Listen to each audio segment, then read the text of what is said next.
would like to thank Isaac and Agape Multimedia for sitting with me today at the YMCA here in the greater Charleston area here on Cannon Street. The work that Paul Stoney and the rest of the staff here at the YMCA of Greater Charleston are doing is phenomenal. It's all about developing youth. It's all about healthy living. It's all about social responsibility. And I think that's so important.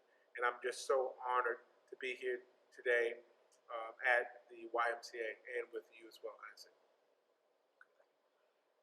So first question would be, if we were sitting here a year from now, celebrating what a great year has been for you, what did we achieve together?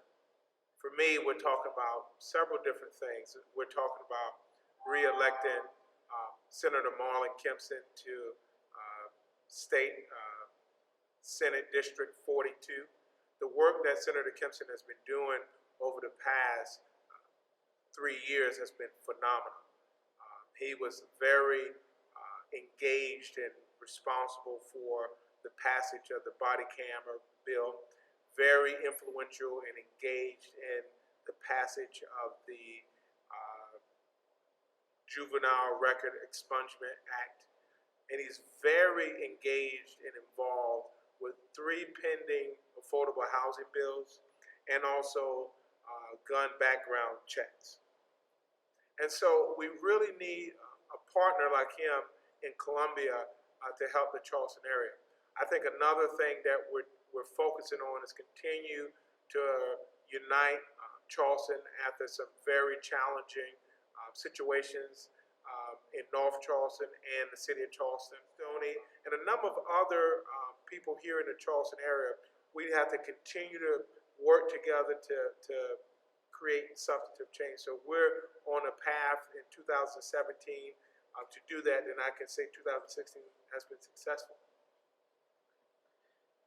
So our second question would be, when have you been most satisfied in your life?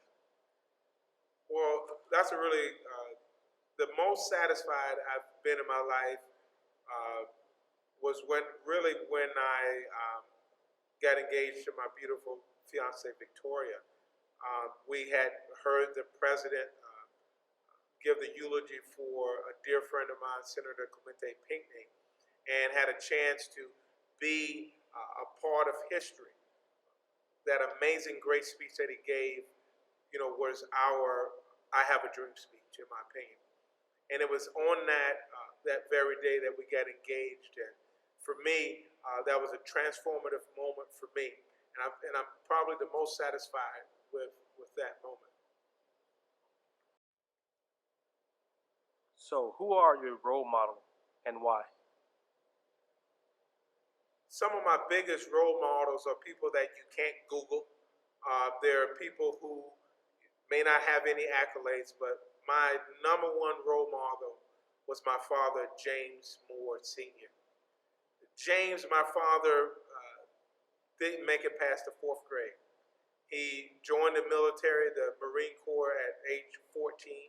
He had to change his name and create some documents in order to say he was a little bit older. And he joined the Marine Corps in 1944 at the age of 14, believe it or not. And what was so powerful about that is he was a group of the first Marines, and it would take almost 70 years later for the Malfa Point Marines to be honored with a Congressional Gold Medal. My father fought really hard in the Civil Rights Movement. He was the first NAACP president in my home county of Hampton County.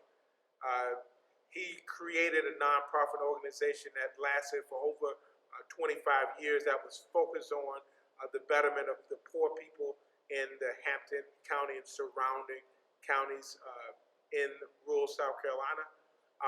So he's one of my biggest role models, and my mom too, because of her passion and her grace and her poise and her emphasis on education. My mom's an educator.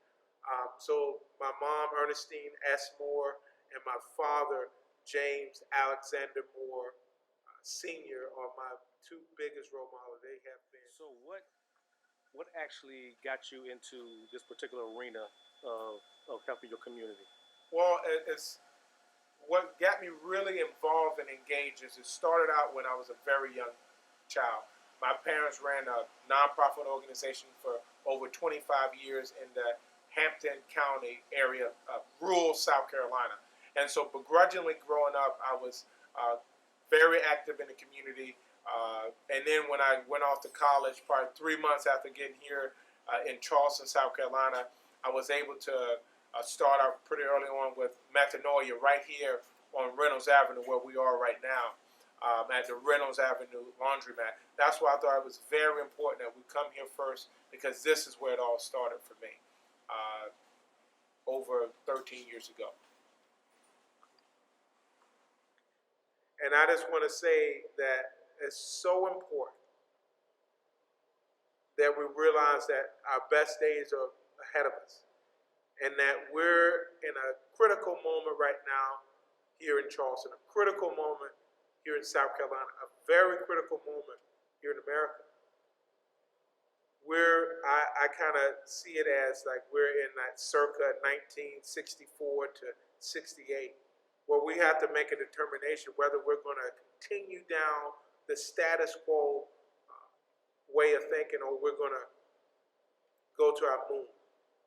And I think we have a real opportunity for our moonshot. And I think our moonshot is all around inclusiveness, including everybody in this process. And I think we can do that.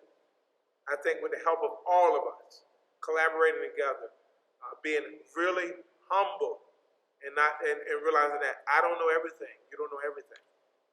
And I think we can do all things. Thank you.